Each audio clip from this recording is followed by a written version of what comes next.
कहा, सुनो जी, अब हमारा परिवार बड़ा हो गया है। जैसे जैसे बिटिया बड़ी होगी, खर्च भी बढ़ता जाएगा। हमें अपना काम थोड़ा बढ़ा लेना चाहिए। हाँ टुनटुनी, तुम सही कह रही हो। मैं तो चूड़ियों के काम से फुर्सत ही नहीं पाता हूँ कि किसी और काम के बारे में सोचूं। कालू जी, मुझे स्वादिष्ट पनीर छोले भटूरे बनाने आते हैं। क्यों ना हम लोग शुद्ध पनीर से छोले भटूरे बनाएं और बेचें। ठीक है टुनटुनी, जब तेरा मन है तो हम कल ही से छोले भटूरे बनाना शुरू करेंगे। फिर दूसरे दिन टूनी ने पनीर वाले छोले भटूरे बनाए और अपने पति की दुकान पे बेचने के लिए ले गई। आओ भाई आओ, स्वादिष्ट छोले भटूरे खाओ।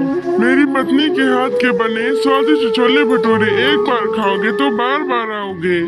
तभी वहाँ पे सुंदरी नाम की एक कौवी आती है और एक प्लेट छोले भटूरे मांगती है। अरे भैया, मुझे भी एक प्लेट छोले भटूरे दीजिए। हाँ हाँ बहन, क्यों नहीं, ये लो।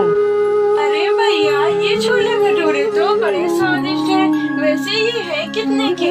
अरे बहन, मैं आज सबको फ्री में छोले भटूरे दे रहा हूँ। वैसे मैंने इसके दाम 20 रुपए रखे हैं। कल से आप लोग 20 रुपए में लेना।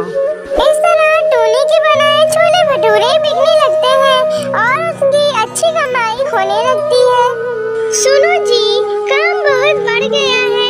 मैं सोच रही थी मुन्ने के देखभाल के लिए अपनी बहन को बुला लूं, थोड़ी मदद हो जाएगी मेरी। ठीक है टुनटुनी, तुम बुला लो अपनी बहन को। हमारा काम अकेले नहीं संभलेगा।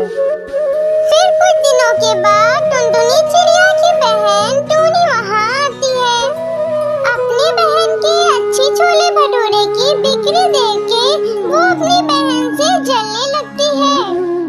अरे बाप रे, इस टुनटुनी की कमाई तो एक महीने की 1 लाख से ज्यादा ही होगी। मैं कुछ ऐसा करूँगी कि एक दिन ये जेल चली जाएगी। फिर मैं जीजा जी से शादी करके सारी जायदाद अपने नाम करवा लूँगी और छोले भटूरे की दुकान भी मेरी हो जाएगी। फिर जब दूसरे दिन टूनी चिड़िया और कालू कौवा काम करने जा रहे होते हैं, तभी उनकी बेटी आती है और कहने लगती है, मामा, मैंने मौसी को बात करते हुए सुना। वो कह रही थी कि मैं कुछ ऐसा करूँगी कि टुनटुनी के छोले भटूरे की दुकान बंद हो जाए और मैं जीजा जी से शादी करके सारी जायदाद हड़प लूँगी और छोले भटूरे की दुकान भी ले लूँगी। अच्छा बेटा, ये तुम्हारी मौसी क्या कह रही थी, तुमने कैसे सुना? मामा, जब वो बात कर रही थी तो मैं वहाँ से आ रही थी। बस मैंने उनके पीछे छुपकर सारी बातें सुन ली।